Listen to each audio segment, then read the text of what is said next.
नमस्कार दोस्तों, स्वागत है आपका लोगिनियन चैनल में। और आज की वीडियो बहुत डिफरेंट रहने वाली है। इनफैक्ट इस जून महीने का थीम ही मैंने ऐसा रखा है जहां मैं एनिमे में ही लेकिन बहुत ही डिफरेंट टाइप की वीडियोस आपके लिए लेकर आऊंगा। वैसे आज हम डाइव करने वाले हैं एक ऐसे एनिमे यूनिवर्स के अंदर जिसमें साइंस, मैजिक और फिलॉसफी का एक माइंड ब्लोइंग कॉम्बिनेशन है। जी हाँ, मैं बात कर रहा हूँ full metal alchemist brotherhood anime के बारे में। और पता है इस एनिमे का सबसे फैसिनेटिंग और कॉम्प्लेक्स पार्ट क्या है? Of course, it is alchemy and the mysterious gate of truth। तो आज हम इस पूरे कॉन्सेप्ट को उधेड़ के रख देंगे। मतलब इस वीडियो को देखने के बाद आप एल्केमी के कॉन्सेप्ट को तो समझ ही जाओगे और गेट ऑफ ट्रुथ के बारे में भी सब कुछ जान जाओगे। तो ग्रैब योर नोटपैड्स, या फिर अगर आपका दिमाग बहुत शातिर है तो उसके दरवाजे खोल लो, क्योंकि मौसम अब बिगड़ने वाला है। पूरा कोहरा ही कोहरा। तो सबसे पहले बात करते हैं कि आखिर फुल मेटल अल्केमिस्ट के अंदर एल्केमी है क्या। सिंपल वर्ड्स में ये एक साइंटिफिक आर्ट है, काइंड ऑफ मैजिक से मिला हुआ,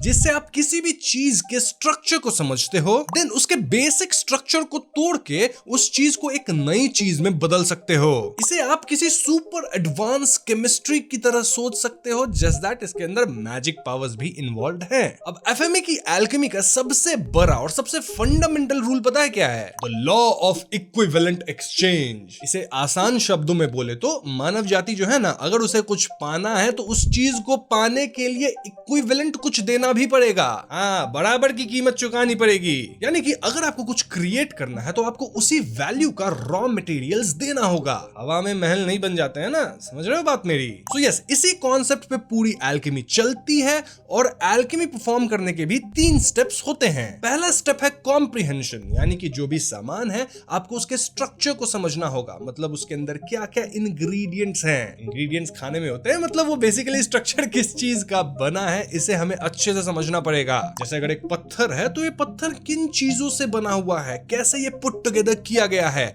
इसकी समझ आपको होनी चाहिए। देन सेकंड स्टेप आता है डीकंस्ट्रक्शन, यानी कि जो भी वो पत्थर था उसको उसके बेसिक स्ट्रक्चर में तोड़ के रख देना है। इसे आप ऐसा इमेजिन कर सकते हो कि एक लेगो कासल है मान के चलो, और उस कासल को तोड़ के एक एक लेगो को अलग करना है ताकि आप उन लेगोस से कुछ और बना सको। और फाइनल स्टेप है रिकंस्ट्रक्शन, यानी कि जिन एलिमेंट्स को अभी आप तोड़े हो, एकदम बेसिक स्ट्रक्चर फॉर्म में लेके आ गए हो, उन्हें जोड़ के कुछ और नया एलिमेंट बना देना। जैसे अगर वो लेगो का कासल आपने तोड़ के लेगो बनाया है तो अब उससे आप कार्ड बना सकते हो। समझ रहे हो मेरी बात? Okay. अब ये सब यूज करने के लिए एल्केमिस्ट इस्तेमाल करते हैं ट्रांसम्यूटेशन सर्कल का। ये सर्कल्स बेसिकली एनर्जी को फोकस करने और एल्केमिक प्रोसेस को डायरेक्ट करने का ब्लूप्रिंट होते हैं। हर सर्कल का डिजाइन स्पेसिफिक होता है डिपेंडिंग कि एल्केमिस्ट जो है वो क्या करना चाह रहा है। इन शॉर्ट हम कह सकते हैं कि ये kind of magical circuit board जैसा है। अब जो ये एल्केमी का पूरा कॉन्सेप्ट है ना, अगर आप इस पे ध्यान दोगे ना थोड़ा, तो आप समझ पाओगे कि हमारे रियल वर्ल्ड में एग्जिस्ट करता है ना फर्स्ट लॉ ऑफ थर्मोडायनामिक्स, उससे ही कहीं ना कहीं इस चीज को उठाया गया है। मतलब ऑफ कोर्स यहाँ मैजिक वगैरह भी जोड़ा गया है, बट मैं बेसिक कॉन्सेप्ट की बात कर रहा हूँ। अब फर्स्ट लॉ ऑफ थर्मोडायनामिक्स क्या कहती है? एनर्जी ना तो बनाई जा सकती है ना डिस्ट्रॉय की जा सकती है, बस ट्रांसफर होती है। ऐसा ही था ना? तो हाँ, आप देख सकते हो फुल मेटल अल्केमिस्ट ब्रदरहुड के अंदर एक कूल स्यूडो साइंस का भी कॉन्सेप्ट है मित्रों। Sounds cool right? Well, alchemy के अंदर कुछ स्ट्रिक्ट रूल्स भी हैं, यानी कि कुछ नो नोज भी हैं मित्रों। पहला तो ये कि सोना, यानी कि गोल्ड को ना तो ट्रांसम्यूटेट करना है ना उसमें ट्रांसम्यूटेट होना है, वरना लोग नॉर्मल चीजों से गोल्ड बना के पैसे नहीं बना लेते बहुत सारा। एंड लेट्स बी रियल, कई बार लोगों को पैसों की जरूरत होती है। अब ऐसे फाइनेंशियल इश्यूज तो सबकी लाइफ में आती ही रहती है, और मेरी लाइफ में भी आई है। लेकिन मैं इस्तेमाल करता हूँ बिनोमो ऐप का, जिससे कि सेकेंडरी इनकम करी जा सकती है। बिनोमो एक सेफ और बढ़िया ट्रेडिंग प्लेटफॉर्म है जहां आप ट्रेडिंग करके डेली इनकम कर सकते हो। आप बिनोमो को डिस्क्रिप्शन और पिन्ड कमेंट में दिए गए लिंक पे क्लिक करके डाउनलोड कर लो, और यहाँ पे आपको स्क्रीन पे मेरा प्रोमो कोड भी दिख रहा होगा, जिसका इस्तेमाल जरूर करना, क्योंकि इस्तेमाल करके आपको मिलेगा 2x यानी कि डबल बेनिफिट्स। इस ऐप का ट्रेडिंग इंटरफेस कुछ ऐसा दिखता है जहाँ पे ग्राफ्स ऊपर नीचे जाते रहते हैं, और आपको प्रेडिक्ट करना है कि ग्राफ एक्चुअली में कहाँ जाएगा। अब मैं ट्रेडिंग सिग्नल्स का इस्तेमाल करूंगा ये प्रेडिक्ट करने के लिए कि ग्राफ अप जाएगा या फिर डाउन। सिग्नल्स के हिसाब से मुझे अप पे ट्रेड करना चाहिए, इसीलिए मैं अप चूज करूंगा और देखते हैं क्या होता है। ओके, यहाँ मैंने कमाई कर ली है, मेरा प्रेडिक्शन सही निकला। सो यस, देखते ही देखते मैंने अर्निंग्स कर ली है। Now cherry on top, Binomo का जो विड्रॉल सिस्टम है वो बहुत ही अच्छा है, जहाँ एक क्लिक में पैसे आपके बैंक अकाउंट में। यहाँ फ्रॉग ऑफ फॉर्चून टूर्नामेंट में पार्टिसिपेट करके एक मर्सिडीज बेंज भी जीत सकते हो। तो देर किस बात की, लिंक डिस्क्रिप्शन और पिन कमेंट में है, जिसका इस्तेमाल करके आप बिनोमो ऐप को जरूर डाउनलोड करो। और हाँ, स्क्रीन पे दिख रहे मेरे प्रोमो कोड को भी जरूर यूज करना, ताकि आपके रिवॉर्ड्स 2x यानी कि डबल हो जाएं। Coming back to video, alchemy की एक डार्क साइड भी है, एक ऐसा टैबू जिसे तोड़ने वालों को भयंकर कीमत चुकानी पड़ती है, और वो है ह्यूमन ट्रांसम्यूटेशन। ह्यूमन ट्रांसम्यूटेशन बोले तो अपने किसी मृत परिवार वाले को या लव्ड वंस को वापस लाने की कोशिश करना, और फुल मेटल अल्केमिस्ट की दुनिया में ये सबसे बड़ा पाप माना जाता है। क्यों? क्योंकि एक ह्यूमन सोल जो होती है उसकी जो वैल्यू है वो इमेजरेबल है, कोई उसकी वैल्यू लगा ही नहीं सकता। और इक्विवेलेंस एक्सचेंज के हिसाब से जब भी आप कुछ नया क्रिएट करते हो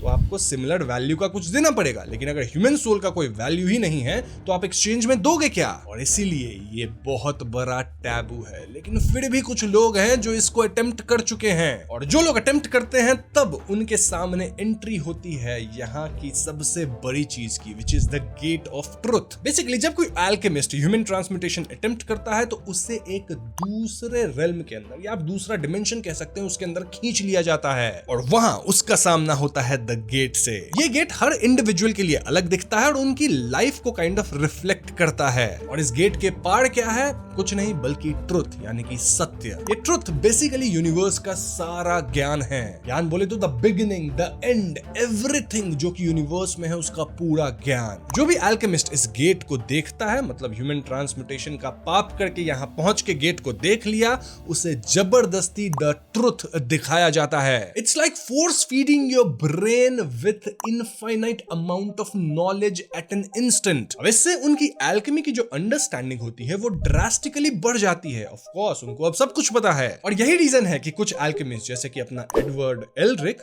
वो बिना ट्रांसम्यूटेशन सर्कल के भी alchemy परफॉर्म कर सकता है, क्योंकि वो अपने अंदर अपनी ही बॉडी को एक सर्कल की तरह समझ लिया है। अब आप बोलोगे इससे तो फायदा ही हो गया, लेकिन अगेन आप इक्विवेलेंट एक्सचेंज क्यों भूल रहे हो? अगर ज्ञान मिला है तो बदले में कुछ लिया भी जाएगा। द गेट हमेशा एक कीमत मांगती है मित्रों, और ये कीमत बहुत ज्यादा बड़ी होती है। अब कीमत कुछ भी हो सकता है, मोस्ट ऑफ द केसेस में किसी इंसान के बॉडी का पार्ट होता है, या फिर पूरा बॉडी हो सकता है, या फिर कुछ ऐसी चीज जो उस इंसान के लिए बहुत कीमती है, किसी तरह का सेंस भी हो सकता है। एडवर्ड अपना कौन सा बॉडी पार्ट खोया था ये आप सबको पता है, जिन्हें पता है कमेंट्स में बताना। वैसे उसका भाई तो अपना पूरा बॉडी ही खो दिया था। इज़ुमी कर्टिस अपने कुछ इंटरनल ऑर्गन्स को खोए थे, देन रॉय मस्टंग अपनी आई साइट को खो दिए थे, और ऐसे एग्जांपल्स हैं जिन्होंने ह्यूमन ट्रांसम्यूटेशन अटेम्प्ट किया था और वो लोग कुछ तो खोए हैं। द गेट शायद वही चीज लेता है जो कि उस पर्सन के लिए बहुत ज्यादा इंपॉर्टेंट है, या फिर उस पर्सन के पर्सनल आइडेंटिटी या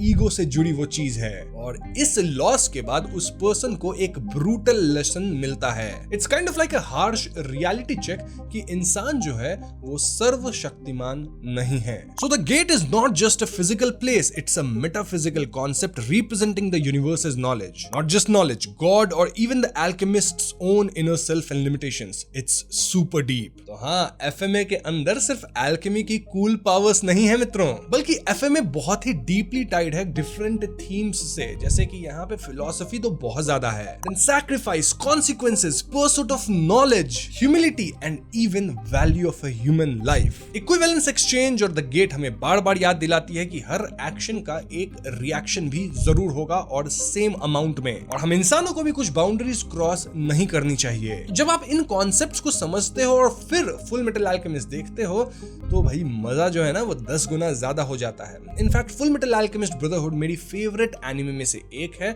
और मैं रिकमेंड करूंगा कि आप सभी लोग जाके इसे देखो। एनीवेज, मैं होप करता हूं कि इस वीडियो से आपने फुल मेटल अल्केमिस्ट के द गेट ऑफ ट्रुथ और इक्विवेलेंट एक्सचेंज के बारे में सब कुछ समझ लिया होगा। यही एफएमए की सोल है मित्रों। जब तक सोल को नहीं समझोगे तब तक आप सीरीज को अप्रिशिएट नहीं कर पाओगे। Now like I said, full metal alchemist brotherhood के अंदर कई फिलोसॉफिकल नोट्स भी हैं। तो अगर आप चाहते हो कि हम फुल मेटल अल्केमिस्ट या फिर डिफरेंट एनिमेस के फिलोसॉफिकल नोट को पकड़े और उनको एक्सप्लेन करें तो ये कमेंट्स में बता देना। लाइक आई सेड, जून का महीना डिफरेंट रहने वाला है। यहाँ मैं बहुत अलग तरह की वीडियोस बनाऊंगा और फिलोसफी पे अपन बहुत ज्यादा बात करने वाले हैं, क्योंकि आजकल मैं वो सब पढ़ रहा हूँ। तो हाँ, विनलैंड सागा की चाहिए फिलोसफी या फिर फुल मेटल फुलमेटल अल्केमिस्ट की चाहिए या फिर अटैक ऑन टाइटन की, सब लेके आऊंगा मैं। और उन वीडियोस को मिस नहीं करना चाहते तो सबसे पहले इस वीडियो को लाइक और शेयर करना, कमेंट करके बताना कि हाँ भाई ये चाहिए वो वीडियोस, और चैनल को सब्सक्राइब भी कर लेना, अभी तो नोटिफिकेशंस मिलेंगी ना नई वीडियोस की। I will see you guys in the next one, peace out.